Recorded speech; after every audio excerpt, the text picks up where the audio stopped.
Oke, hari ini saya mau sampaikan tentang berkat Obed-Edom. Sebenarnya ini pernah dulu saya bahas ya tentang Obed-Edom.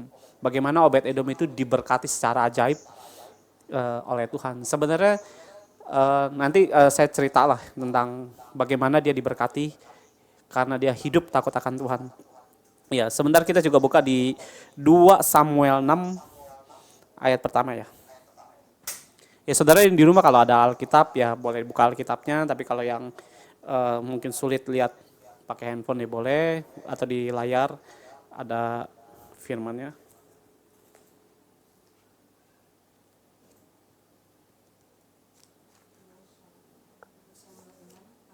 Ayat pertama. 2 Samuel 6 ayat yang pertama.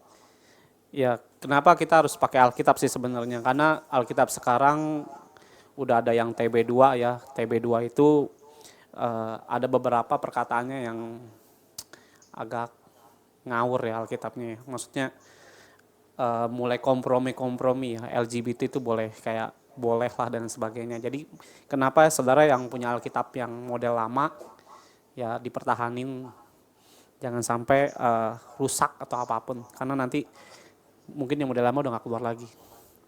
Ya, 2 Samuel 6 ayat yang pertama saya baca ya. Daud mengumpulkan pula semua orang pilihan di antara orang Israel. 30.000 orang banyaknya.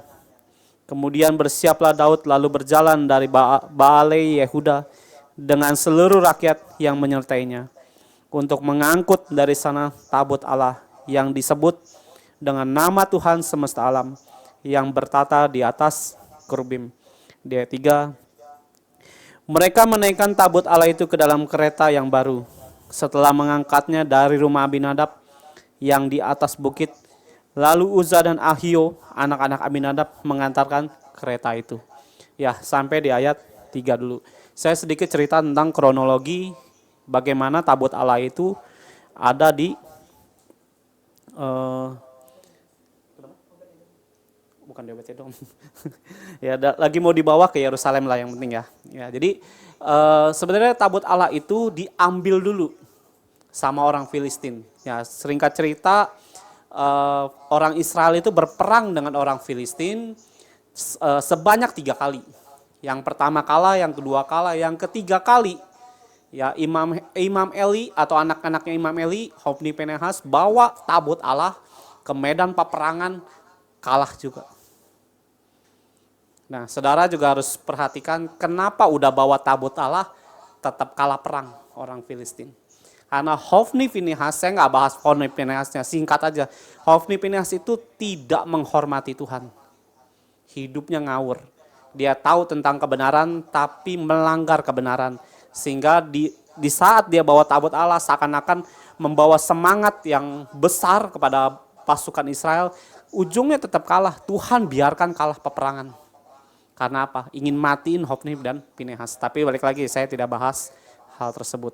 Ya, saudara harus perhatikan kekalahan terbesar di dalam bangsa Israel tersebut. Ratusan ribu orang mati waktu itu. Ya, selama 3 kali peperangan, hampir 100.000 itu mati. Ya, itu bukan jumlah yang sedikit, jumlah yang sangat banyak. Ya, karena kurang ajarnya Hofni dan Pinehas itu, maka tabut Allah dirampas orang Filistin. Nah, disinilah di pasal 6 ini, Daud lagi mau bawa dari Filistin masuk ke dalam Israel dan mau dibawa ke dalam Yerusalem. Nah, disinilah saudara kita coba belajar yang dimana Tuhan mau kita ini pakai cara yang benar untuk membawa tabut Allah sampai ke Yerusalem sesuai kerinduannya Daud. Ya, di ayat 2. Kemudian bersiaplah Daud lalu berjalan dari Baale Yehuda dengan seluruh rakyat yang menyertainya untuk mengangkut dari sana tabut Allah yang disebut dengan nama Tuhan semesta alam yang bertata di atas kerubim. Ayat 3, mereka menaikkan tabut Allah itu ke dalam kereta yang baru setelah mengangkatnya dari rumah Aminadab yang di atas bukit. Lalu Uza, Ahio, anak-anak Aminadab mengantarkan kereta itu. Ya, Abinadab itu, jadi tabut Allah itu sama orang-orang pemimpin Filistin dilepaskan ke Israel dan mampirlah ke rumah Abinadab. Ya, di sini nggak dijelaskan berapa lama di rumah Abinadab. Abinadab itu artinya Bapa yang mulia dan bersedia memberi. Itulah arti daripada Abinadab. Makanya kalau orang kaum Kedar panggil papa, panggil apa? Abi. Nah, Abi itu artinya Bapa yang mulia. Ya jangan nanti yang di rumah suami istri panggilnya Abi sama Umi. Ya, yang jomblo juga jangan punya rencana nanti nikah panggil suaminya panggil Abi, nggak perlu. Ya, Abi itu artinya Abinadab itu berarti Bapa yang mulia dan bersedia memberi. Ya, Uza dan Ahio keluarga daripada Abinadab itu membawa tabut Allah untuk menyertai Daud. Ya, di sini saudara juga harus memperhatikannya karena di saat di rumah Abinadab tabut Allah, Abinadab itu orang Lewi.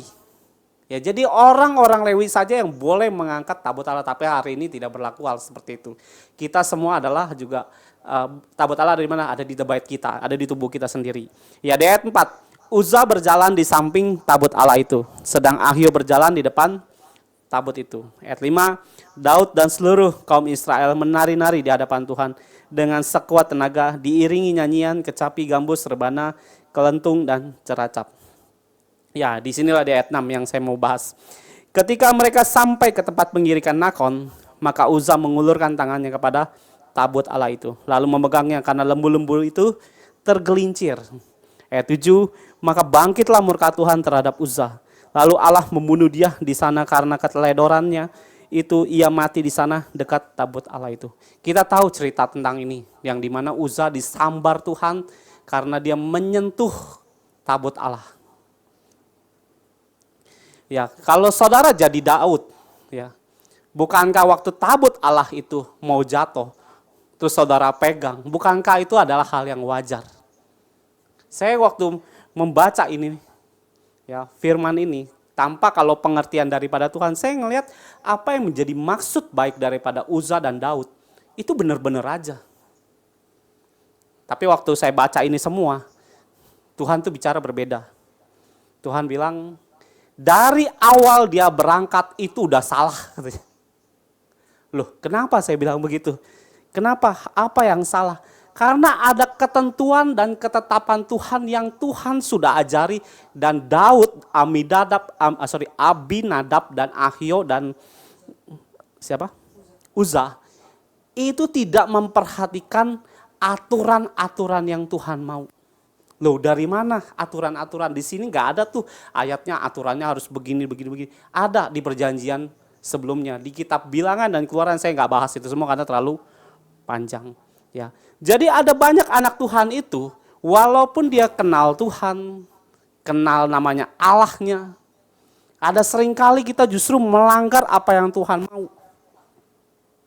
Ya, Tuhan udah kasih tahu nih clue-cluenya kita ini untuk menghadapi hidup permasalahan, pergumulan. Tapi seringkali kita tidak memperhatikan apa yang menjadi firman Tuhan. Tuhan kalau bicara secara detail di dalam hidup saudara dan saya, saudara kalau nggak sungguh-sungguh memperhatikannya, sungguh-sungguh namanya mau melakukannya, pasti gagal. Loh, kenapa? Karena kalau Tuhan memerintahkan kita melakukan hal-hal yang Dia mau, kalau saudara nggak dengan segenap hati, nggak mungkin bisa melakukan. Karena apa yang diperintahkan Tuhan itu nggak semuanya gampang untuk bisa dijalani. Ya, sama di dalam seperti ayat ini. Di saat Uza berpikiran ini yang terbaik bagi dia gitu. Waktu tabut Allah itu mau jatuh, dia tahan, dia disambar Tuhan, mati dengan seketika. Ya, Daud melihat hal seperti itu. Dia mungkin kalau saya jadi Daud, saya akan berpikir wajar kok itu semua. Tapi nggak wajar di hadapan Tuhan. Ada seringkali kita berpikir apa yang kita buat itu baik kok. Ternyata nggak baik di pemandangan Tuhan. Nah, saudara harus mengerti namanya pikiran Tuhan. Makanya saya seringkali berdoa. Ya, saya sama istri, sama teman-teman ya. Kalau berdoa, minta pikiran Tuhan.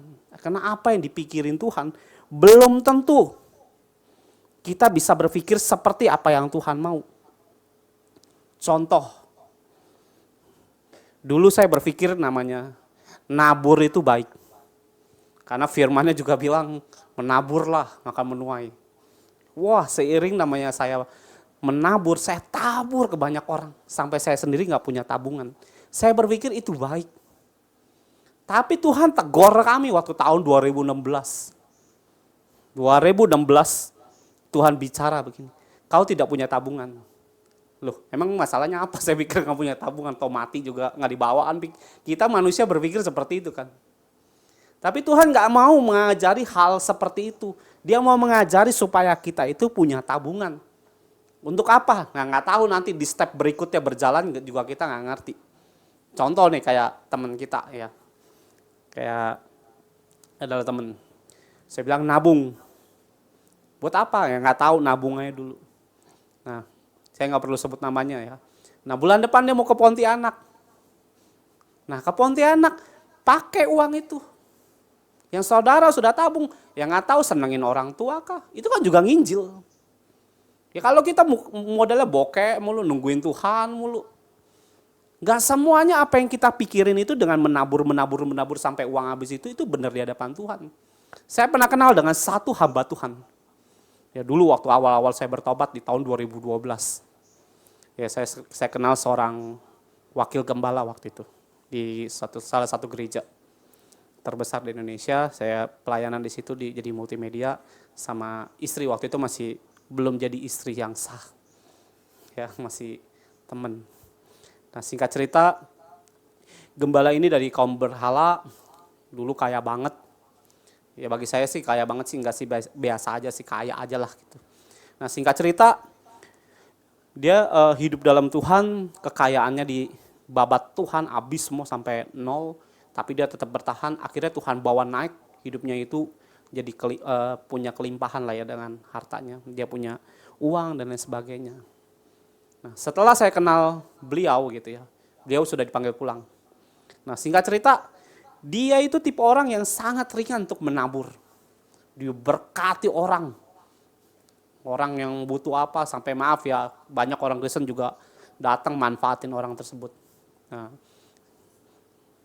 kita ini kadang-kadang kalau jadi orang Kristen manfaatin orang paling jago.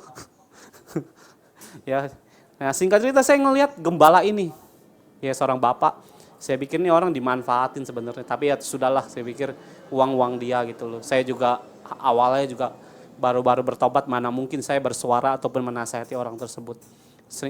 Ya jadi kayak dia udah wakil gembala kan, punya jabatan apa, punya uang, dengerin saya yang masih gembel kerek begini butuh pertolongan, justru siapa yang mau dengerin suara kayak begini, suara yang maksudnya saya ngerti ini nggak boleh sebenarnya, tapi ya terserah lah. Nah singkat cerita, si wakil gembala ini sakit jantung dan meninggal, dan dia banyak tolongin orang sampai dimanfaatin orang pun dia masa bodoh. Nah singkat cerita setelah dia sakit jantung, meninggal, nah gembalanya ini peka, tajam. Terus kita ngobrol, kenapa dipanggil pulang dia? Tuhan tegur dia katanya. Loh kenapa ditegur sampai dibawa pulang? Iya karena gini, banyak orang anak-anak Tuhan lagi diproses sama Tuhan, ditolong sama gembalanya ini. Ditolong sama bapak ini. Tuhan udah peringati sekali dua kali, kata si gembala waktu itu kasih tahu ke kami. Udah ditegur, cuman masih seperti apa yang saya dapat waktu itu, yang saya bilang kalau saya ngomong nggak mana mungkin didengar, karena hidup saya waktu itu masih dalam keadaan miskin, diproses juga. Bahkan dia juga sempat yang menolong saya gitu loh, bagaimana saya bisa ngomong. Nah, jadi gembalanya memberitahu kami. Dia ditegur Tuhan. Ada orang yang lagi diproses sama Tuhan, dia tolong. Jadi orang yang diproses Tuhan gak berharap lagi sama Tuhan, berharap lagi sama Bapak ini. Ngerti ya maksudnya? Nolong rasanya kan itu hal yang baik. Di pemandangan manusia di hadapan Tuhan kita berpikir, oh ini baik kok. Ya seperti Uza tahan itu tabut, tindakannya baik kok. Tapi nggak baik di pemandangan Tuhan. Nah, sama dengan wakil gembala ini, dia tolong banyak orang, tapi nggak baik di hadapan Tuhan. Karena apa? Dia yang jadi Tuhan. Jadi orang yang lagi susah, yang orang lagi diproses Tuhan, lagi dididik, Lagi diajarin Tuhan, kabur semua tuh. Cari siapa? Wakil gembala itu. Minta tolong ini, minta tolong ini, minta tolong itu. Saya lihat dari jauh, saya menggeleng-geleng kepala aja. Akhirnya tiba pada masanya, Tuhan panggil pulang. Tiba-tiba sakit jantung yang gak ada riwayat jantung apa, tiba-tiba meninggal. Ya kalau saudara meninggalnya sakit jantung rata-rata mungkin dipanggil Tuhan. Enggak gitu juga, belum tentu. Tapi rata-rata saya lihat hamba-hamba Tuhan itu rata-rata sakit jantung meninggal dipanggil pulang. Ya, jadi apa yang di pemandangan manusia dan di pemandangan mata Tuhan itu belum tentu sama. Ya, jadi yang pertama saudara pelajari, bagaimana saudara harus mengetahui yang seperti apa yang Tuhan mau. Berdoa tanya Tuhan. Berdoa tanya Tuhan. Saya seringkali kalau di konseling ya, ada orang-orang tanya, kok boleh nggak begini? Saya langsung jawab, saya walaupun nggak berdoa ya, oh yang ini nggak boleh, Tuhan nggak berkenan. Contoh yang paling gampang ya, main trading, itu saya nggak perlu berdoa. Ini yang paling gampang aja ya. Boleh nggak main trading? Nggak boleh main trading. Itu dosa. Loh itu nggak tanya Tuhan, nggak perlu tanya Tuhan, yang begitu saya udah tahu. Maksudnya gini, kenapa yang tahu? Karena itu tampak luar. Kalau kedalaman pertanyaan-pertanyaan yang sulit mungkin ada beberapa yang perlu berdoa. Tapi kalau yang umum yang seperti ini tampak luar itu nggak perlu saya berdoa lagi. Langsung tak ceploskan, ini nggak boleh. Sama seperti kayak misalnya saya sama istri. Ya saya sama istri kenal dekat, ya pernikahan saya sudah berjalan 10 tahun. Ya saudara yang sudah menikah mungkin punya teman dekat dan sebagainya yang saudara kenal persis. Misalnya istri saya nggak suka makan pedas. Kalau dia suka makan pedas sih, kalau istri saya suka makan pedas. Ya, jadi kalau misalnya ditawari makanan, nih makanan yang pedas, saya nggak perlu tanya dia lagi. Oh, saya terima makanannya. Karena apa? Saya tahu dia suka yang pedas. Tapi kalau saya nggak suka yang terlalu pedas. Misalnya istri saya ditawarin nih buat Kotimo nih makanan ini pedes. Oh, istri saya langsung bilang jangan yang pedes, dia nggak bakal makan yang pedes. Sama seperti kita hubungan kita dengan Tuhan. Mana yang semakin kita intim sama Tuhan, semakin kita mengetahui yang ini nggak boleh, yang ini boleh, yang ini nggak boleh disentuh, yang ini nggak boleh dijamah, yang ini nggak boleh dipikirin, yang ini nggak boleh dijalani, yang ini nggak boleh diomongin. Semuanya makin lama makin kita mengetahui. Karena apa? Keintiman kita dengan Tuhan itu membuat kita mengenal Tuhan, mengenal pikirannya Dia. Tapi jangan sok tahu. Karena apa?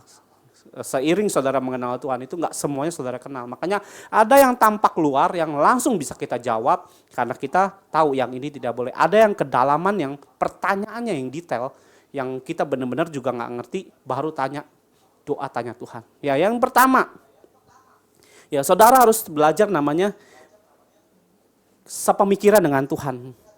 Kalau nggak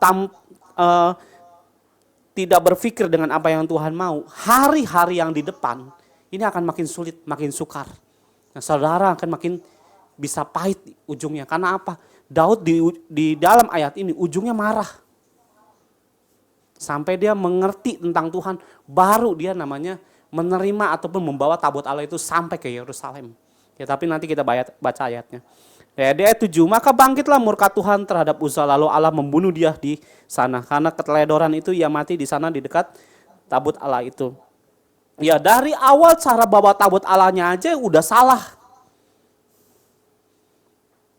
Ya, yang boleh bawa tabut Allah ini sekali lagi hanya orang suku Lewi. 11 suku yang lain lagi tidak boleh membawa, mendekati pun tidak boleh.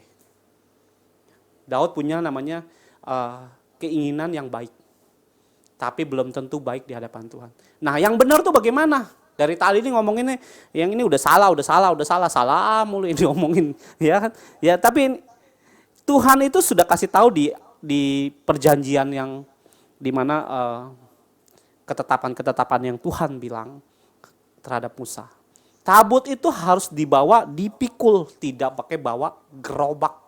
Ya kalau di sini di ayat 3, mereka menaikkan tabut Allah itu ke dalam kereta. Kereta pada masa itu, kalau masa sekarang, ya itu gerobak. Gerobaknya gerobak yang baru setelah mengangkatnya dari rumah Abinadab yang di atas bukit. Lalu Uzza dan Ahio anak-anak Abinadab mengantarkan kereta itu. Jadi bawaannya aja udah salah. Saudara kalau bawa nama Tuhan udah salah, hati-hati saudara. Karena apa?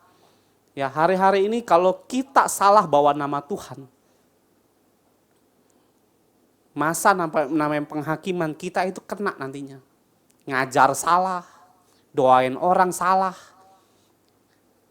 Karena banyak orang-orang sekarang ini kalau ngajarin menurut saya semuanya pakai logika.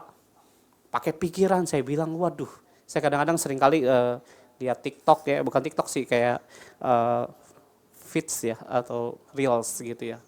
Video short pendek gitu. Ya ada beberapa yang lagi heboh tuh tentang perpuluhan. Perpuluhan itu nggak usah, itu di perjanjian lama. Ini begini. Pikir saya harusnya begini, harusnya begitu. Saya langsung dengar begitu, geleng-geleng kepala. Loh, kenapa? Walaupun itu di perjanjian lama ataupun mau di perjanjian baru, saya nggak peduli dengan hal itu. Saya perlu ajari saudara ya, hidup saudara dengan Tuhan itu perlu saudara dengar sendiri ataupun ngalamin sendiri dengan Tuhan.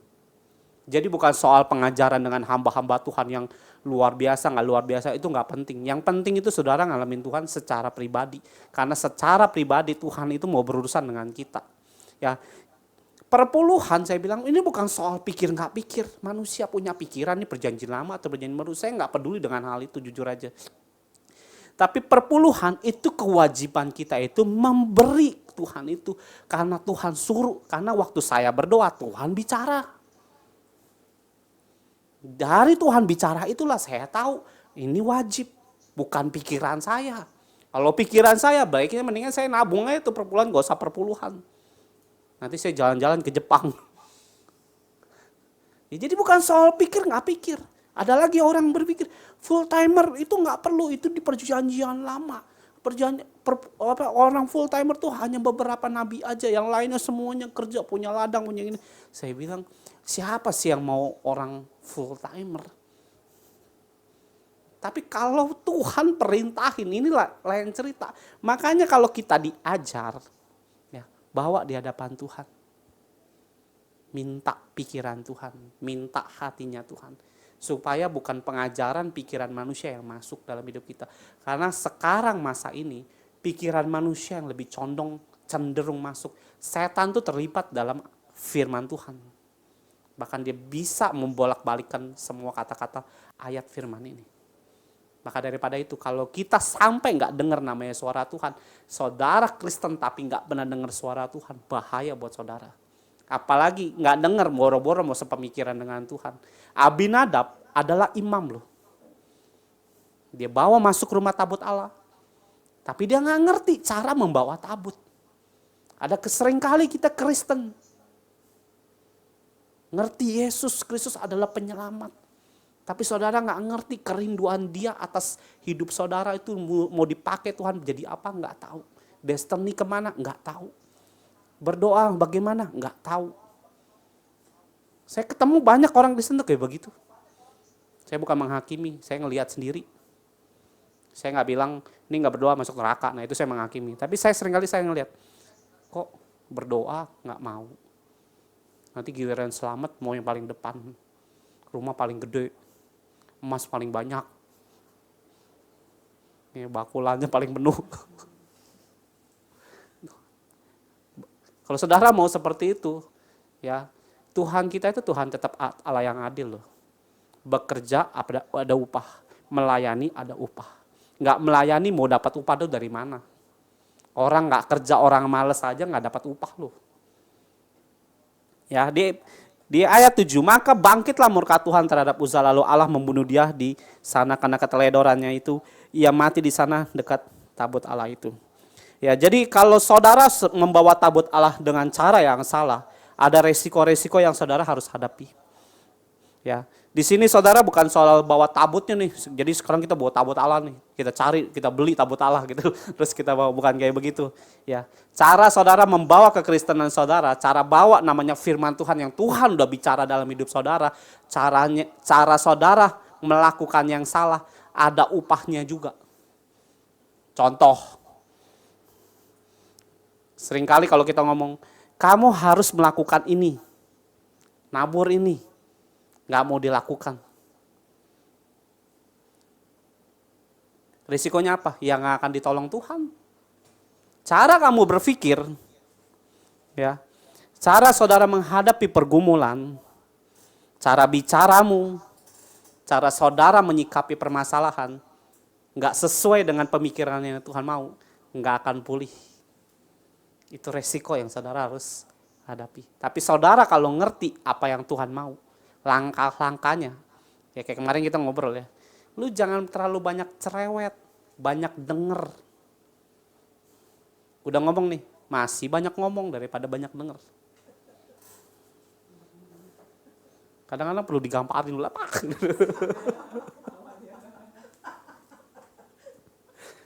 Ya jadi itu kan firman. Kita ngajarin.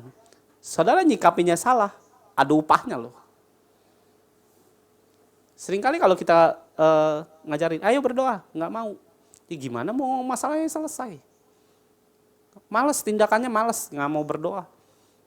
Waktu saudara melakukan menyikapinya nggak mau berdoa, jangan berharap Tuhan tuh jawab. Tuhan tuh baik, Tuhan kasih, betul Tuhan baik. Banyak tuh orang Kristen tuh juga miskin, nggak ditolong Tuhan tuh. Katanya Tuhan baik. Ya Tuhan juga mau kerja sama. Di dalam kesusahanmu, ayo dong berharap sama Tuhan, berdoa sama Tuhan, nyembah Tuhan.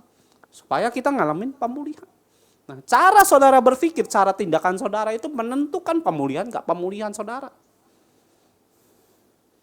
Saya ngeliat orang-orang kadang hidup suami istri, miskin, berseru-seru sama Tuhannya luar biasa. Ya kayak kemarin ya ada beberapa orang berdoa, datang ke kami sebulan 2 bulan yang lalu lah. Kak, tolong doain Kak, usaha saya susah, gak ada orderan, udah berapa minggu atau bulan lah. Dia catering makanan. Ayo, saya juga nggak akan ngomongin lu dosanya ini. Saya nggak akan menghakimi orang-orang kayak gitu, nggak. Itu bukan tugas saya, tugasnya Tuhan nanti. Kalau saya cuma bilang, ayo berdoa, nggak mau berdoa ya sudah, jangan minta tolong. Akhirnya dia datang berdoa. Setelah berdoa seminggu 2 minggu, wah dia diberkati. Orderannya, haleluya, masuk. Setelah orderannya masuk, hilang lagi. Tapi saya pikir ya sudah, yang penting doanya sudah dijawab. Saya melihat hal itu juga menyenangkan hati saya, jujur aja. Melihat orang bergumul, didoakan, terjawab, saya senang. Walaupun dia pergi, nggak mau berdoa lagi, itu terusan dia lah, nanti ketemu batu, ketemu tembok, terserah dia lah. Saya nggak mau urusin, pokoknya saya senang aja dengan doa yang terjawab itu, wah luar biasa Tuhan itu baik. Ya jadi dengan doa saudara itu, semua itu membuka pintu-pintu ataupun tembok-tembok yang rasanya tuh nggak bisa saudara jalani. Tuhanlah yang terobos semuanya, supaya saudara itu melihat jalan keluar. Ya jadi cara saudara berpikir, cara tindakan saudara itu, kalau saudara nggak melakukan apa yang Tuhan mau, celaka. Ya, Uza kesambar. Sekalipun Abinadab, keluarganya ini, tahu tentang Tuhan, tahu tentang Allah. Tapi dia nggak ngerti cara Tuhan kerja. Cara saudara melakukan yang Tuhan tidak sukai, ya, ciri pertamanya, mati roh pasti. Kok Tuhan nggak jawab-jawab? Ya, ngalamin nggak seperti itu? Waktu awal terima Yesus, wah doa begini langsung dijawab, doa begini. Tapi setelah berjalan sama Tuhan, kok lama nggak dijawab-jawab. Ya satu sisi pendewasaan, tapi pasti Tuhan jawab. Tapi kalau nggak dijawab, berarti ada cara kita yang salah. Coba koreksi. Ya, karena kita belajar nih sampai mati, jangan merasa kita udah pinter. Ya, jadi pertama, sepemikiran sama Tuhan. Yang kedua adalah cara bawa tabut Allah itu harus sesuai dengan yang Tuhan mau, bukan otak kita loh, menurut kita. Baiknya begini nih menurut saya nih, hati-hati. Disentil Tuhan, ngeletok langsung, gelepar, kelepek-kelepek, nangis-nangis nanti yang ada. Ya. Jadi tanya Tuhan, ini bukan soal pengalaman loh saudara. Karena Tuhan kalau ngasih step by step di depan itu pasti kita tuh nggak tahu tuh mau kemana jawabannya tuh, langkahnya kemana. kecuali kita benar-benar bergantung sama Tuhan. Ya kalau bahasa Jawanya gandol gusti. Jadi makanya kalau kita di bawah Tuhan, step by stepnya, pasti ada di depan tuh kita nggak ngerti ini apaan di depan. Kayak sekarang, masa sekarang nih, saya juga nggak ngerti ini ngapain saya begini gitu loh. Jujur aja, nggak ngerti. Saya bilang.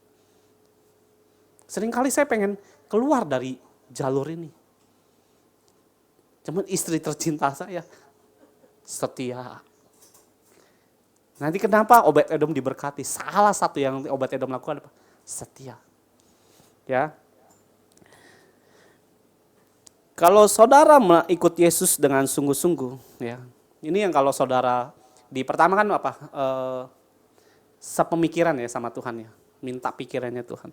Ini saudara perlu perhatikan, ini yang saya tahu tentang Tuhan. Kalau saudara ikut Yesus dengan sungguh-sungguh, yang pertama-tama Tuhan lakukan apa? Yang Tuhan hajar tuh karakter kita dulu.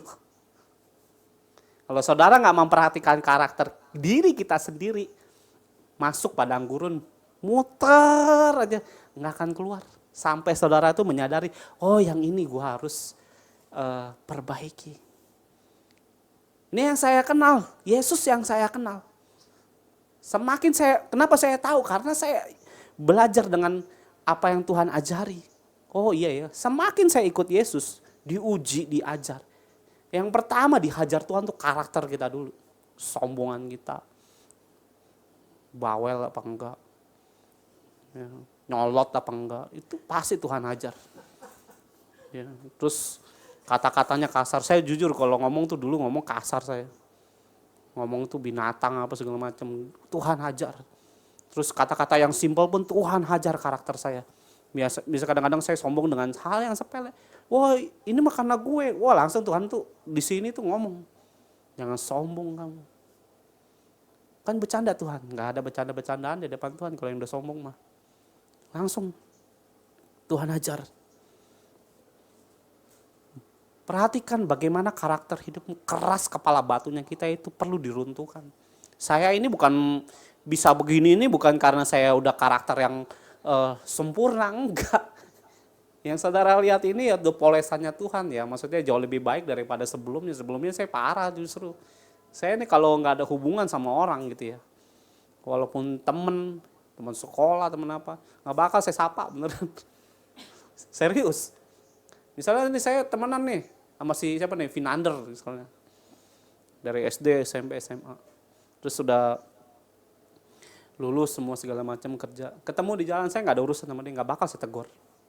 Sombong amat, iya saya seperti itu. Sombongnya saya seperti itu. Saya nggak akan ngobrol sama orang-orang yang nggak berkepentingan dalam hidup saya. Langsung saya tinggalin. Tapi Tuhan hajar itu semua. Ya saya percaya saudara yang sudah kenal Tuhan, ngalamin proses Tuhan, ini pasti salah satu yang saudara sudah ngalamin. Atau wah saya belum ngerti, makanya belajar. Supaya saudara itu tahu dan gak ngalamin namanya padang gurun kelamaan. Supaya apa? Pemulihan terjadi. Ya, saya ngalamin namanya sebuah pemulihan karena apa? Saya menyadari, oh ini yang gak boleh. Saya waktu nginjil keluarga saya dengan ngotot dan gaya saya. Sama kayak seperti di ayat 6. Saya berpikir dengan saya menginjilin keluarga saya, terima Yesus semua. Ini baik, enggak, bukannya baik. Malah berantem saya sama semua keluarga saya. Kenapa? Saya berpikir yang salah, bukan pemikiran yang Tuhan mau. Tuhan maunya bagaimana? Saya layanin keluarga orang. Keluarga orang saya layani, keluarga saya dilayanin Tuhan dengan caranya Tuhan, bukan cara saya. Baru keluarga saya terima Yesus. Nah, makanya karena saya sepemikiran dengan yang Tuhan mau, makanya saya tuai. Keluarga saya terima Yesus. Ya. Di ayat 8. Daud menjadi marah karena Tuhan telah menyambar Uzza. Demikian hebatnya. Maka tempat itu disebut orang Peres Uzza sampai sekarang. Saudara perhatikan ya. Daud itu jadi kecewa sama Tuhan. Ya, karena pemikiran-pemikiran yang dia nggak sepemikiran dengan apa yang Tuhan. Daud memang orang Yahudi. Yehuda, dari suku Yehuda. Tapi dia nggak ngerti namanya tentang aturan-aturan ketetapan-ketetapan Tuhan. Saudara kalau pernah, saya lupa ya, di sini pernah khotbah nggak tentang Ulangan 8 ayat 11 tentang perintah, peraturan dan ketetapan. Ya ini semua tentang durasi. Ya, perintah dan peraturan itu bisa dirubah. Ketetapan Tuhan tidak bisa dirubah. Salah satunya yaitu angkat tabut Allah. Nggak boleh pakai gerobak. Harus dan caranya cuma satu. Ditanduk, dipikul ya kalau bahasa sekarang. Ya, ini yang ketetapan Tuhan yang nggak boleh diubah. Nah, Daud nggak ngerti tentang ini. Ya, saudara kalau misalnya saudara ngerti namanya Tuhan punya mau dan lain sebagainya, ya itu jauh lebih baik, better lah sebenarnya. Tapi jalanannya bagaimana? Saya ini diproses Tuhan tentang ketulusan. Karakter saya tentang kesabaran saya juga diuji. Rasa iman percaya saya pun diuji Tuhan. Ketaatan saya pun diuji Tuhan. Semua yang saya mau ikut Yesus sungguh-sungguh, ya, keempat yang saya sebutin ini semua diuji. Ketulusan contoh yang paling bertahun-tahun saya diuji. Ngolong orang gak boleh pamrih. Itu saya jalanin. Saya pernah doain sama istri ya. Dimintain tolong sama pengusaha kaya raya. Tanah terjual 60 miliar. Ada yang 45 miliar. Ada yang 17 miliar. Saya ngomongin gede-gede aja biar nafsu gitu.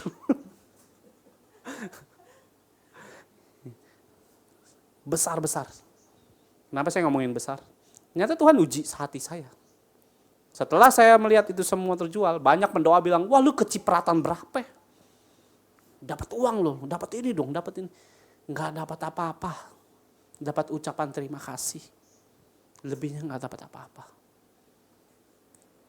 Setelah saya jalani itu semua, saya bilang, Tuhan kami enggak diperhatikan. Saya bilang dengan hal-hal yang terjual itu. Dia mengalami kesulitan, jual tanah puluhan tahun enggak kejual. Didoain. Langsung besoknya gak pakai lama, besoknya langsung kejual. Singkat cerita Tuhan tuh bicara begini sama saya. Kalau hatimu tidak diajari sebuah ketulusan, hatimu akan serakah.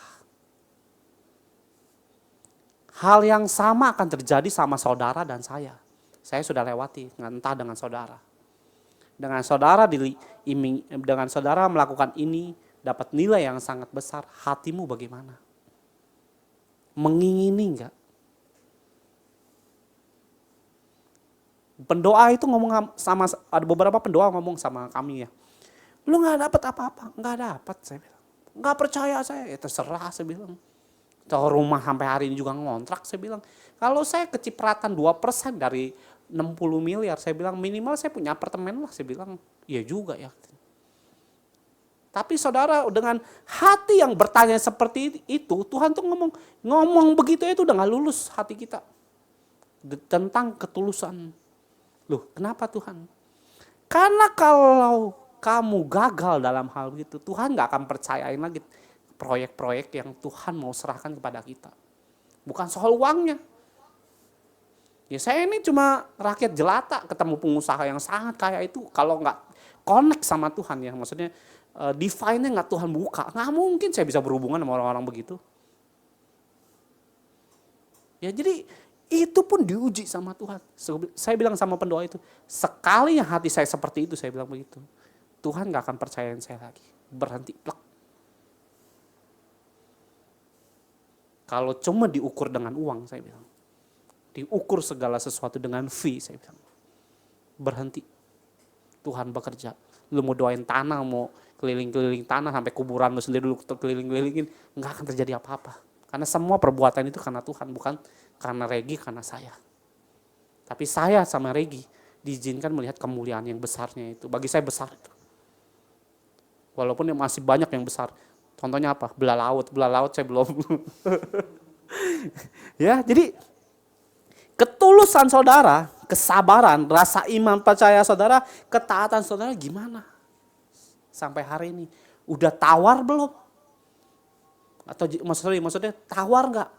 Saudara doa enggak dijawab-jawab, marah enggak? Nah ini Daud marah loh. Daud menjadi marah karena Tuhan telah menyambar Uza. Ada banyak orang anak Tuhan, waktu doanya tidak dijawab, marah responnya, kecewa, kesel. Ada banyak hidup kita ini kecewa sama Tuhan. Kenapa lu sambar Tuhan Uza? Kenapa doa gua enggak dijawab Tuhan? Kenapa gue minta tolong kamu enggak turun tangan? Kenapa waktu saya berdoa anak saya meninggal? Kenapa waktu saya berdoa kok ini malah terjadinya berantakan?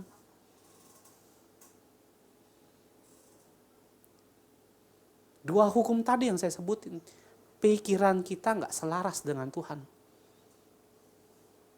Yang kedua, cara saudara bawa tentang kekristenan, bait Allah saudara, rohani saudara mungkin salah. Makanya doanya nggak dijawab. Jangan marah dulu. Kenali dulu kesalahan kita. Karena Tuhan yang kita sembah nggak pernah salah.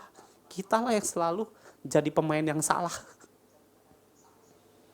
Ya, di ayat 9. Udah jam 7.10 lumayan. Pada waktu itu Daud menjadi takut kepada Tuhan. Lalu katanya, bagaimana tabut Tuhan itu sampai kepadaku? Sebab itu Daud tidak memindahkan tabut Tuhan itu ke tempatnya, ke kota Daud. Tetapi Daud menyimpang dan membawanya ke kemah, ke rumah Obed Edom. Yuk saudara baca di ayat 10 kita sama-sama. 1, 2, 3. Sebab itu Daud tidak memindahkan tabut Tuhan itu ke tempatnya, ke kota Daud. Tetapi Daud menyimpang dan membawanya ke rumah Obed Edom, orang Gad itu. Saudara perhatikan, Daud bukan hanya marah, tapi juga licik. Dia bawa ke rumahnya Obed Edom, ini Obed Edom mati apa enggak nih?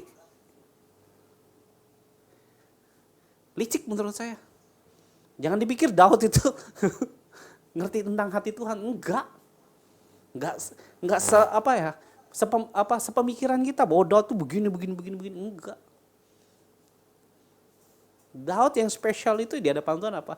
Hatinya nyembah Tuhan. Ngerti Tuhan belum tentu. Saudara mungkin nyembah Tuhan, ngerti hati Tuhan belum tentu. Saudara mungkin coba cek kondisi rohani saudara. Lagi kecewa kah? Lagi marah kah? Lagi jenuh kah? Lagi kesel kah? Sebab itu Daud tidak mau memindahkan tabut Tuhan itu ke tempatnya, ke kota Daud. Tapi Daud menyimpang dan membawa ke rumah Obed Edom. Kalau saudara udah marah, udah kesel, udah kecewa, langkah berikutnya apa? Pasti nyimpang daripada jalan Tuhan. Pasti lari, kabur.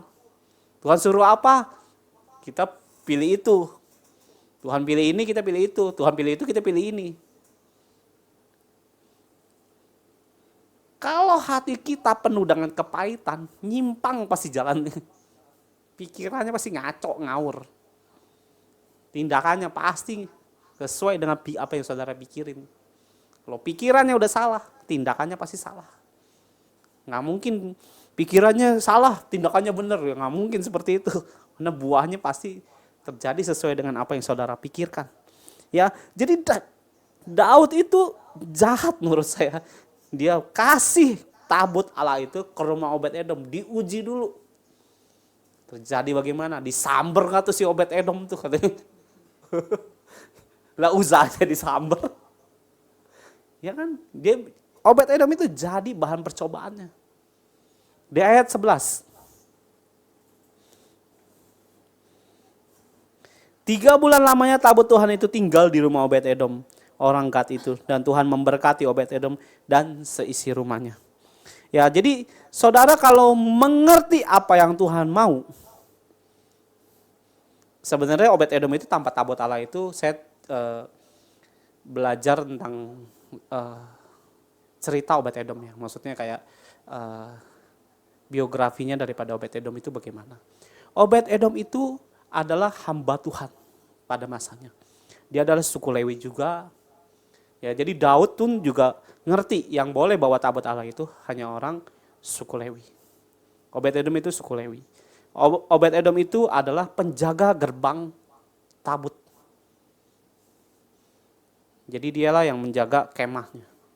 Dia juga penyanyi, penyembah juga. Mungkin kalau zaman sekarang tuh WL dan lain sebagainya. Dia juga penyembah. Obed Edom itu punya hati yang rindu melayani Tuhan.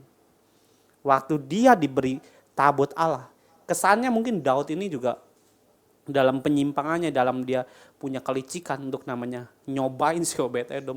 Obed Edom itu punya kerinduan. Di satu sisi kejadian hal yang Uza disambar petir, di satu sisi Tuhan juga manfaatin situasi seperti itu supaya Obed Edom itu melayani tabut Allah itu sendiri. Ada kondisi yang dimana situasi yang mungkin rasanya kacau balau, Tuhan bisa balikin semua keadaan itu supaya saudara itu melayani Tuhan. Dalam keadaan yang terpuruk itulah, dalam keadaan yang tidak baik itulah, Tuhan izinkan supaya kita itu berlari untuk melayani Tuhan. Nah, saudara kalau mengalami situasi yang buruk di dalam hidup saudara, coba layani Tuhan dengan doa aja dulu. Yang kecil-kecil dulu, nggak usah yang terlalu besar-besar. Doain orang mati bangkit gitu, itu nggak usah dulu. Jangan. Yang ada orang mati, orang hidup malah mati nanti mukanya mati hidup. Ya, jadi Obed-Edom punya kerinduan untuk namanya melayani Tuhan. 3 bulan lamanya tabut Tuhan itu tinggal di rumah Obed-Edom, orang Gad itu, dan Tuhan memberkati Obed-Edom dan si rumahnya. Ya, saya baca cerita tentang Obed-Edom itu. Obed-Edom itu sudah diberkati sebelum tabut Allah itu muncul di rumahnya dia. Tapi waktu tabut Allah itu muncul di dalam rumah Obed-Edom, itu dia makin diberkati. Nah, hari ini yang ketiga saya mau sampaikan, bagaimana bait saudara hari ini. Wah, saya lagi mengalami kesusahan, bukannya berkat. Coba perhatikan, karena saudara membawa nama Tuhan, kemanapun saudara melangkah, saudara itu bawa nama Tuhan. Jangan sampai saudara itu membawa nama Tuhan itu ngawur. Saya pernah pelayanan di Kelapa Gading ya, tentang ayat ini. Saya ingat tentang ayat ini saya pernah bicara. Sebenarnya waktu saya pelayanan di Kelapa Gading, di rumah seorang pengusaha, saya berdoa waktu itu, hari itu sebenarnya nggak siapin firman, tapi waktu saya lagi berdoa, Tuhan kasih penglihatan tentang tabut. Tabut yang warnanya emas, saya dapat penglihatan emas berkilauan. Terus waktu tabut itu muncul, hal yang kedua saya lihat adalah 3 orang muncul. Saya bilang, ini apaan Tuhan? Saya ngerti tentang tabut ini bicara Obed-Edom. Terus akhirnya saya buka ayat ini, Tuhan itu bicara tentang hidup saudara dan saya itu membawa nama Tuhan, membawa tabut Allah kemanapun saudara melangkah. Nah, yang kedua yang saya melihat ini adalah 3 orang. Harusnya 4, bukan 3. Lah terus, apa arti daripada 3 itu? Saya berdoa lagi, saya tanya Tuhan, ini gimana ya? 3 orang itu maksudnya bagaimana? Timpang, kata Tuhan. Saya nggak tahu dia punya 2 orang anak, suami istri ini. Yang si suaminya tidak hidup takut Tuhan. Istri dan kedua anaknya takut Tuhan. Yang satunya tidak. Dia hidup masih minum, masih ngeremehin firman dan lain sebagainya, tapi itu urusan dia dengan Tuhan. Saya cuma nyampein firman itu, habis itu saya pulang. Ya, jadi saudara, kalau hidup saudara itu dalam penyimpangan ataupun tidak takut Tuhan, Tuhan itu kasih lihat sebenarnya di hidup kita. Nah, kalau saudara nggak ngalamin namanya pemulihan, nggak ngalamin namanya berkat pemulihan dalam hidup saudara, pergumulan hutang aja, pergumulan sakit kelamaan, pergumulan berantem sama semua orang, nggak pernah akur, ataupun hubungan dengan orang tua, dengan anak ribut mulu, nggak pernah akur. Kenapa? Karena saudara nggak perhatikan bait saudara, cara pikir saudara, cara bawa tabutnya, saudara nggak pikirin, sehingga hidup saudara penuh dengan masalah tanpa ada solusi. Saya hidup dalam kekristenan. Saya dari kaum berhala ya, seringkali saya ngomong tentang hal ini. Saya dalam belajar saya dengan Tuhan, saya selalu memperhatikan bagaimana saya hidup di dalam Tuhan. Yang ini boleh enggak, yang ini enggak, yang ini bagaimana Tuhan. Perhatiin kita nggak usah perhatiin orang. Wah, si ini duitnya banyak, pelit orangnya, nggak usah urusin orang. Urusin diri kita di hadapan Tuhan tuh bagaimana. Supaya kita mengalami namanya berkat Obed-Edom. Ya, ada amin saudara, berkat Obed-Edom. Ya, Obed-Edom itu punya karakternya luar biasa ternyata. Memang di Alkitab tidak dijelaskan, tapi waktu saya baca tentang Obed-Edom itu sendiri, saya baca dia punya karakter tuh yang sangat setia. Obed-Edom itu pribadinya itu inisiatifnya tinggi. Jadi dia nggak perlu disuruh-suruh pun dia udah ngelakuin apa yang Tuhan mau. Dia ngerti seperti yang Tuhan mau. Kenapa saya bilang tanpa tabut masuk ke rumahnya Obed-Edom dia diberkati? Inilah dia punya cirinya tuh yang luar biasa. Cinta sama Tuhan. Yang tadi yang pertama saya bilang dia punya kerinduan melayani Tuhan. Inilah kenapa dia diberkati. Tanpa masuk lagi tabut Allah ke dalam rumah dia tanpa tambah diberkati, bukan tambah diberkati luar biasa. Dan hal yang buat saya terkagum dengan Obed-Edom adalah dia punya keturunan 8 anak. Dia punya 8 anak, 8-8-nya jadi pemimpin. Nah, anak saudara jadi apa sekarang? Nah, saudara sendiri jadi bagaimana? Saya masih sebarin kepahitan ke orang-orang. Saya sebarin racun toksik. Kalau saudara hidup dalam Tuhan yang benar, setia, inisiatif, punya kerinduan melayani, punya namanya roh takut akan Tuhan, harusnya kita jadi seperti Obed-Edom. Saya nggak ngomongin berkat itu jadi kaya raya, gitu ya. Saya yang tadinya hidup cuma 10.000 sekarang punya 10 triliun, nggak ngomongin uang saya mah. Saya bicara tentang namanya sebuah perubahan di dalam setiap pergumulan yang saudara hadapi. Yang punya hutang, lunas. Sakit, sembuh. Ya, pikiran yang toksik menjadi pikiran yang penuh kebaikan. Yang khawatir jadi pemberani. Ya, Daud awalnya nggak ngerti tentang Tuhan. Tapi di balik semua kesalahan Daud, Tuhan ajari Daud. Sampai akhirnya tabut Allah itu benar-benar pindah ke Yerusalem. Karena apa? Diberitahu caranya begini. Mungkin Obed-Edom kasih bocoran. Ya, di ayat selanjutnya berapa ya? 12. Diberitahukanlah kepada Raja Daud demikian, Tuhan memberkati sisi rumah Obed-Edom dan segala yang ada padanya oleh karena tabut Allah itu. Lalu Daud pergi mengangkut tabut Allah itu dari rumah Obed-Edom ke kota Daud dengan sukacita. Obed-Edom pasti kasih tahu Daud, nih lu harus begini cara bawa tabutnya.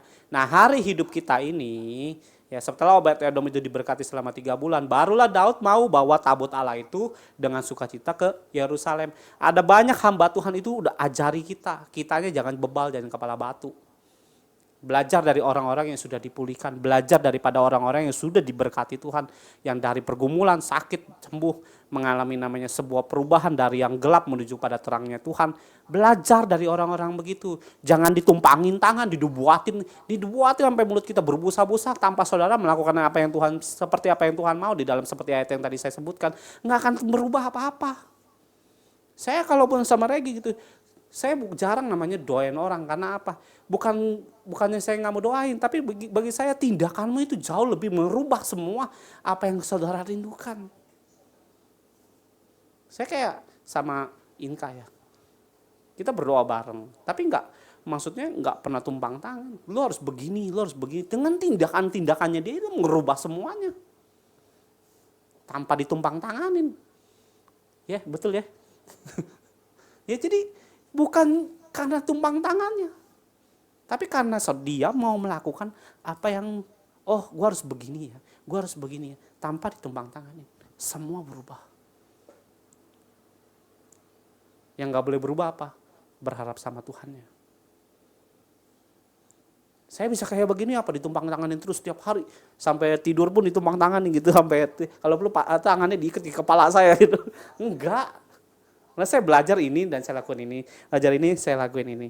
Ya, jadi saudara coba namanya mengerti tentang hal-hal tersebut. Apalagi tadi poin-poinnya tentang sepemikiran dengan Tuhan. Cara bawa tabutnya harus benar. Yang ketiga apa tadi saya juga lupa. Karaktermu bagaimana di hadapan Tuhan. Kalau Tuhan mau membabat semua karakter saudara, itu baik sebenarnya walaupun sakit. Ya, ini yang terakhir. Coba saudara buka di ayat pertama tadi sampai kedua. Oke, kita ulang lagi di ayat pertama. Ini penting buat saya sih. Tapi entah bagaimana dengan saudara yang mendengar, ya yang di YouTube nanti juga kalau mau dengerin terserah. Daud mengumpulkan pula semua orang pilihan di antara orang Israel. 30.000 orang banyaknya. Kemudian bersiaplah Daud lalu berjalan dari Baale Yehuda dengan seluruh rakyat yang menyertainya untuk mengangkat dari sana tabut Allah. Di ayat pertama balik lagi, Daud mengumpulkan semua orang pilihan. Ya, jadi Daud ini raja pinter perang. Dia kalau pilih orang nggak mungkin salah. Tapi untuk bawa tabut Allah nggak penting itu semua orang. Ya, ini yang saya mau sampaikan di terakhirnya. Tuhan nggak peduli orang di sekitar saudara itu mau pinter kek, mau logikanya hebat kek, mau punya keuangannya hebat, nggak penting. Tuhan berurusan dengan kita tuh pribadi lepas pribadi. Bagaimana saudara membawa tabutnya di hadapan Tuhan? Salah atau benar? Nyimpang apa enggak? Ini tuh Daud bawa orang pilihan. Wah, saya ditemani dengan hamba-hamba Tuhan yang diurapi Tuhan. Percuma, Tuhan berurusan dengan pribadi. Kelakuanmu yang bagaimana, bukan orang di sekitar kita. Ya, Tuhan Yesus memberkati.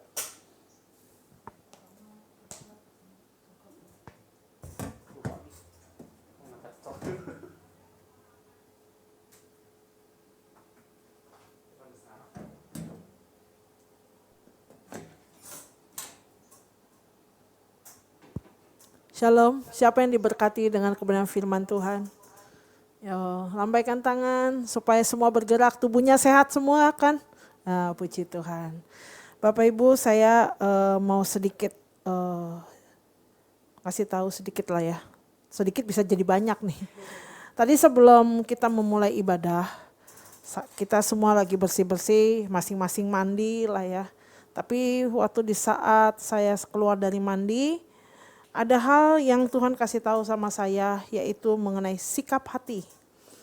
Saya bertanya kenapa sikap hati, saya awalnya nggak ngerti. Jadi saya sambil selesai mandi, saya pakaian dan saya ngeringin rambut gitu. Saya tanya kenapa ya sikap hati ya, ada apa gitu. Tapi saya baru mengerti kenapa sikap hati, karena banyak anak-anak Tuhan itu tidak mengerti apa yang Tuhan mau. Dan itu membuat Tuhan itu sedih. Karena yang mereka mau ini adalah yang penting me. Saya. Sikap hatinya enggak benar di hadapan Tuhan. Yang kedua, tadi waktu doa di sini, di tempat ini, ada hal yang Tuhan kasih tahu sama saya karena tadi lagi nyembah untuk memulai ibadah, yaitu kesombongan rohani.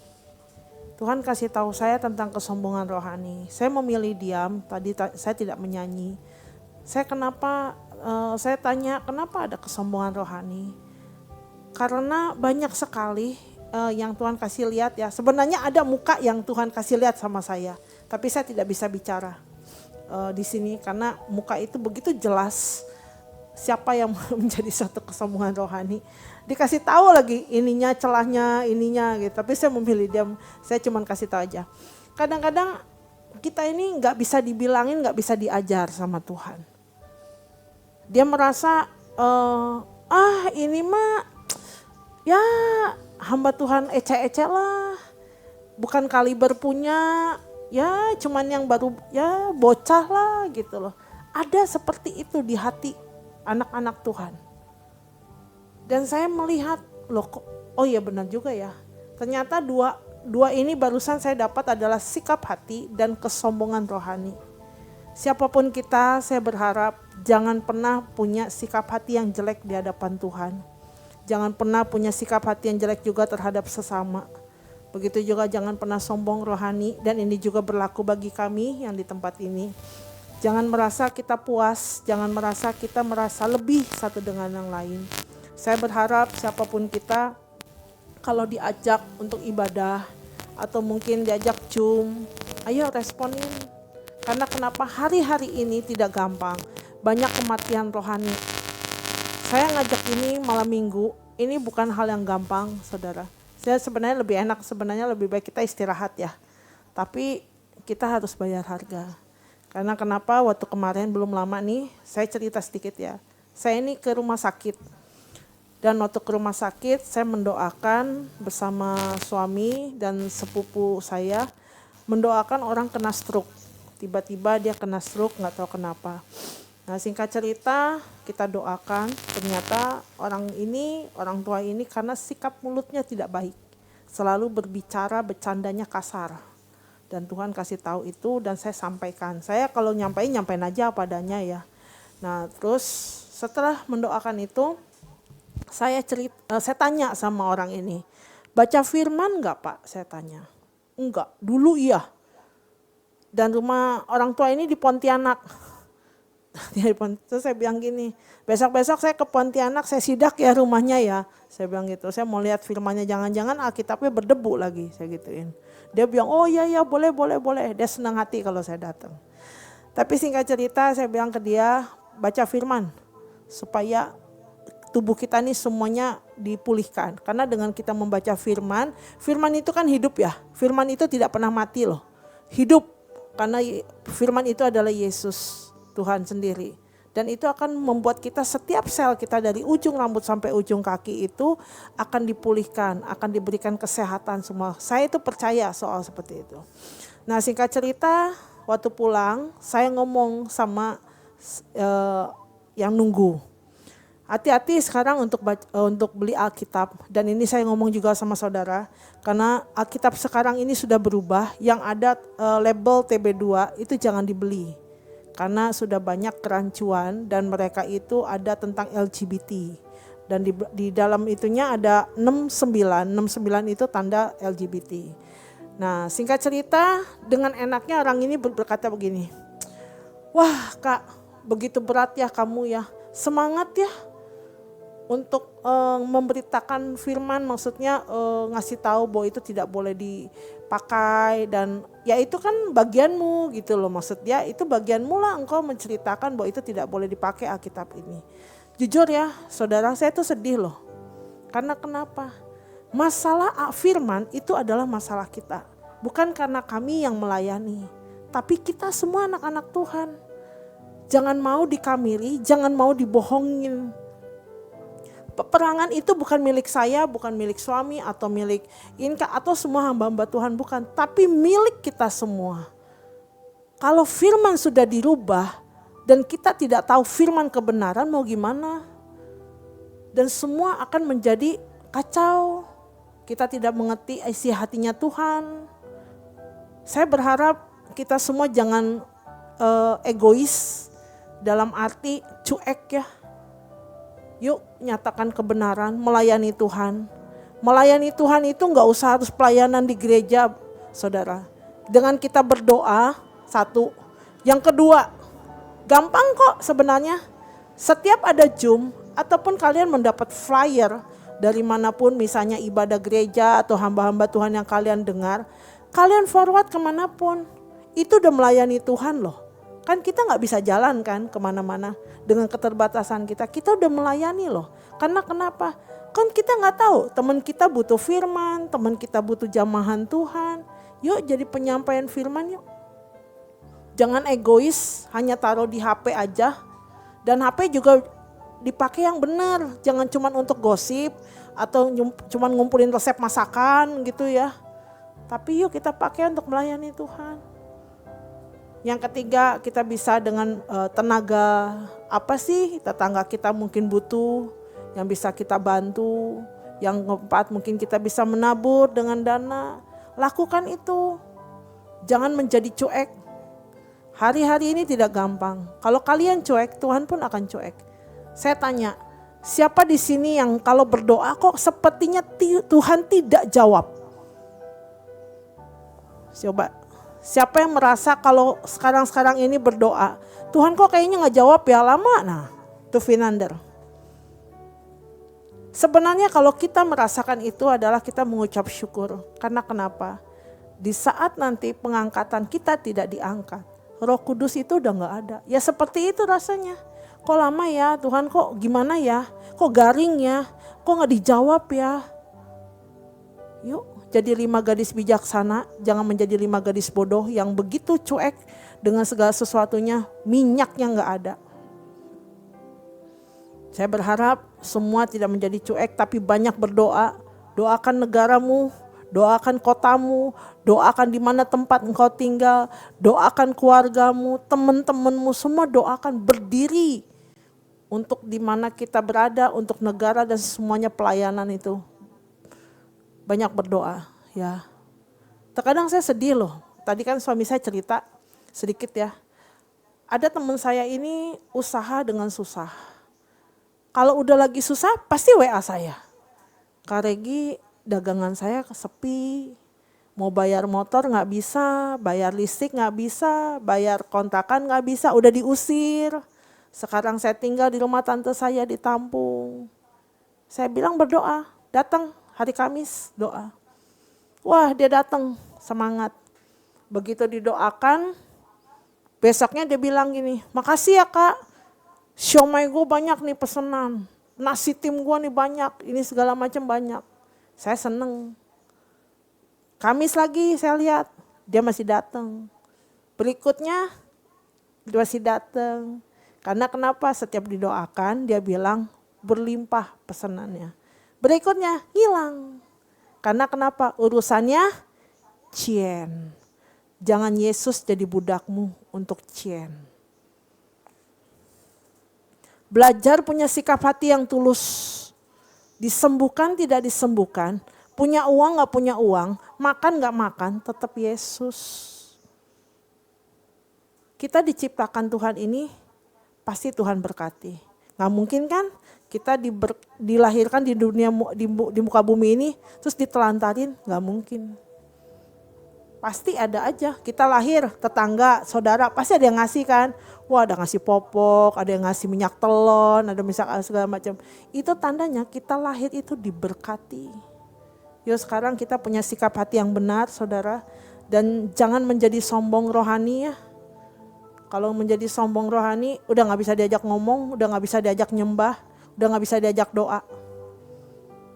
Walaupun kita tahu banyak, tapi di dalam Yesus kita gak ada apa-apanya. Tetap Yesus itu susah untuk diselami. Karena kenapa? Wah luar biasa untuk ikut Tuhan tuh. Bagi saya tuh ya, untuk tahu Yesus itu, tahu Tuhan itu, terus saya harus banyak diem. Oh ini. Bagi saya itu gak mudah. Saya semakin lama kayak saya semakin bodoh. Gak bisa apa-apa dan merasa, aduh saya ini kerdil. Saya berharap kita jangan pernah cuek, yuk saling mendoakan satu dengan yang lain, mendukung tubuh Kristus ya. Mendukung itu dalam arti bukan yang sesat ya, tapi yang benar. Kalau ada hamba Tuhan yang jatuh, jangan banyak mulut, tapi diem, berlutut, doakan mereka. Karena kenapa? Kejatuhan hamba Tuhan juga, itu membuat kita tuh apa ya, sebenarnya juga tanggung jawab. Sebenarnya kejatuhan hamba Tuhan yang bikin adalah jemaatnya sendiri. Karena terlalu apa-apa hamba Tuhan A, hamba Tuhan A, hamba Tuhan A. Jadi dia menjadi sombong. Ya, sekarang kita mau nutup, tapi sebelum menutup mungkin ada yang mau didoakan atau yang mau menabur, silakan bisa lihat di layar ya. Menabur untuk di Bank BCA atas nama Regi 68 ya 25 1 berapa ya, ada di layar lah saudara. Agak susah saya melihatnya. Dan taburan itu untuk kita pakai untuk pelayanan ya, untuk memuliakan nama Tuhan. Saya mengucap syukur ya untuk bagi yang menabur, untuk ke Baksos. Tetap kami akan terus berjalan untuk menabur bagi orang yang membutuhkan. Mungkin bisa lihat laporannya ada di TikTok, di IG, saya taruh semuanya dan saya nggak langsung ke panti atau asuhan, enggak. Ada bagian ke situ, ada bagian ke rumah tangga. Mungkin saya jalan ke rumah siapa gitu, saya bawa jinjingan atau mungkin saya memberikan obat. Nah kalau untuk bulan depan kita akan ada baptisan, ya saya juga seizin Tuhan akan memberikan Alkitab bagi yang baru dibaptis. Karena Alkitab yang harus dibeli itu Alkitab yang benar. Saya harus kasih tahu mereka bahwa Alkitab itu jangan Alkitab sembarangan yang ada stiker TB2. Jadi Alkitab yang paling lama ya, supaya kita mengenal firman, kita kenal Tuhan Yesus. Waktu Tuhan sebentar lagi saudara, siap-siap aja. Saya pun harus mempersiapkan diri. Minggu depan saya belum tahu ada Jumat atau tidak, nanti saya kabari. Karena saudari kita Inka akan pulang dulu ke Pontianak. Yang Pontianak, nah siapa tuh Pontianak? Wah, Ibu Mejun, dia akan ke Pontianak. Coba sini. Nih Inka belum pada kenal ya, dia bagian belakang layar nih biasanya nih. Nah nih saudara Inka, dia akan liburan ke Pontianak. Tanggal 23. Kami melayani cuma bertiga saudara. Inka, saya sama suami. Ya, jadi biar dia liburan dulu, bagaimanapun harus menjadi berkat bagi keluarga. Kalau kita pelayanan terus tapi keluarga enggak ini, wah sama juga bohong ya. Terus keluarganya gimana ya? Yuk kita nyembah ya, kita tutup. Mana? Oh itu ada sepupunya Inka. Ada yang namanya Mak Eka ya? Mana Mak Eka? Ada? Oh ya Mak. Wah, lagi di rumah sakit ya Mak? Apa di mana? Suaranya ada Inka. Coba nyalain Mak.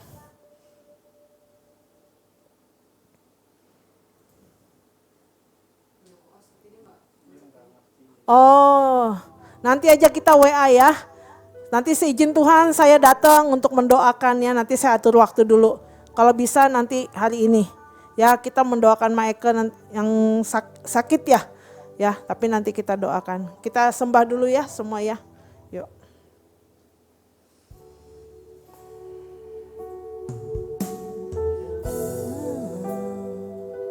Kelemahanku sempurna kuasa-Mu, hebatnya tantanganku, lebih hebat Tuhanku, ku berserah kepadamu. Hebatnya kelemahanku, sempurna kuasa-Mu, hebatnya tantanganku, lebih hebat Tuhanku, ku berserah kepadamu, yang membelah laut, yang teduhkan badai, yang mustahil pun terjadi, karena kuasa-Mu yang pegang hidupku, yang buka jalan bagiku. Kau pembuat mujizat sejati, yang yang teduhkan badai, yang mustahil pun terjadi, karena kuasa-Mu yang pegang hidupku, yang buka jalan bagiku. Kau pembuat mujizat sejati, yang membelah laut, yang teduhkan badai, yang mustahil pun terjadi, karena kuasa-Mu yang pegang hidupku, yang buka jalan bagiku. Kau pembuat mujizat sejati, yang membelah laut, yang teduhkan badai, yang mustahil pun terjadi, karena kuasa-Mu yang pegang hidupku, yang buka jalan bagiku. Kau pembuat mujizat sejati.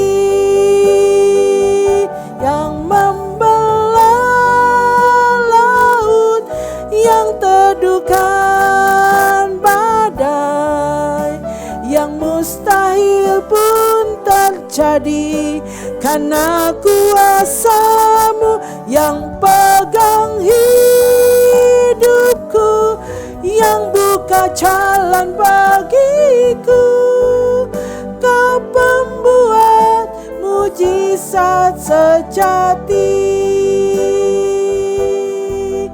Kau pembuat mujizat sejati, Kau pembuat mujizat sejati. Engkau yang membuat Tuhan mujizat sejati. Karena mujizat itu adalah Engkau sendiri ya Bapa.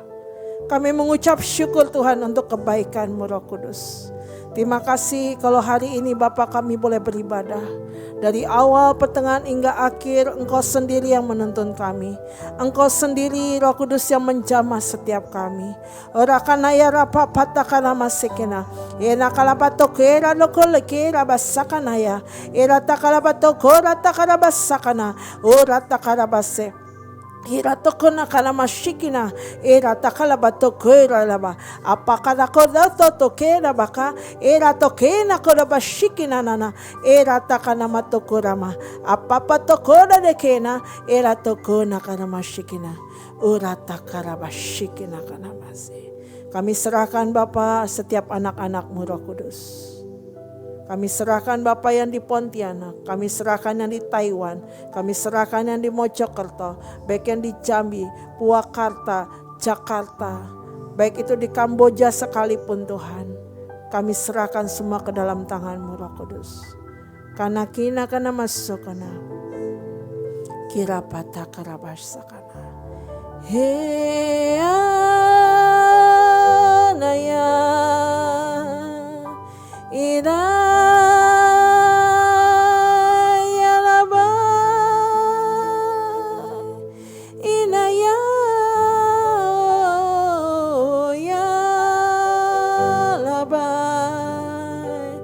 Ilabase, ilabayalabai, urapayalabai, nasenaya, ilabashikina, inayalabasenaya, inayalabai,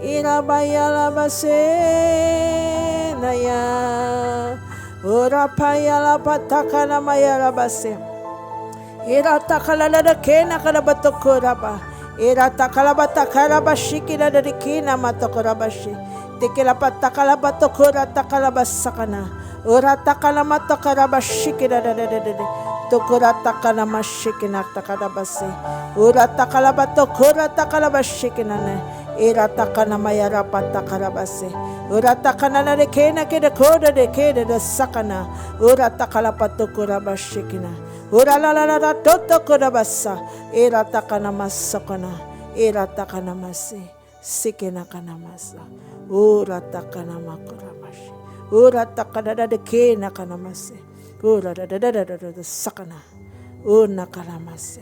Makasih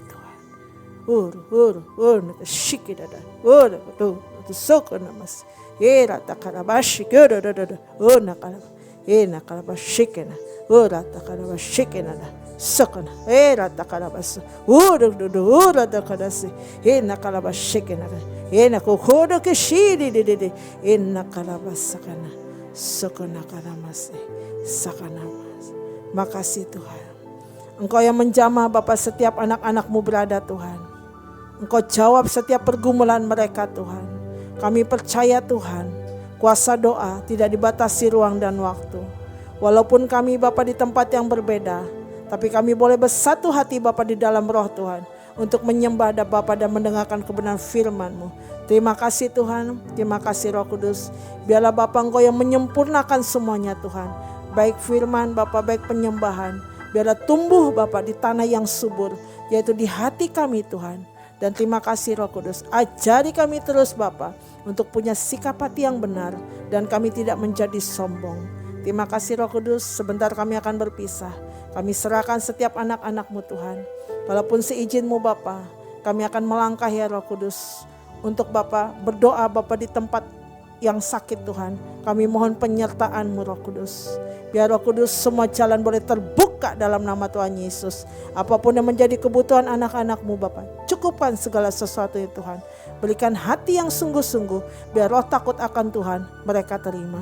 Terima kasih Roh Kudus. Pada saat ini kami akan berpisah. Mari angkat tangan saudara, kita terima berkat. Pada saat ini Bapak kami menerima berkat Abraham, Ishak dan Yakub. Pada saat ini juga Bapak kami menerima Bapak berkat prematur, berkat kota kami terima. Karena Engkaulah Jehovah Jireh bagi kami. Bagi mereka juga Tuhan yang membutuhkan Bapak dana-dana Bapak untuk penjualan rumah juga Bapak deal jadi dalam nama Tuhan Yesus. Yang untuk kebutuhan dana Roh Kudus terjadi dalam nama Tuhan Yesus. Mereka akan menerima berkat yang dari Engkau ya Tuhan. Terima kasih Roh Kudus. Kami serahkan doa ini kepada Bapa. Kami percaya di dalam nama Tuhan Yesus. Haleluya. Amin.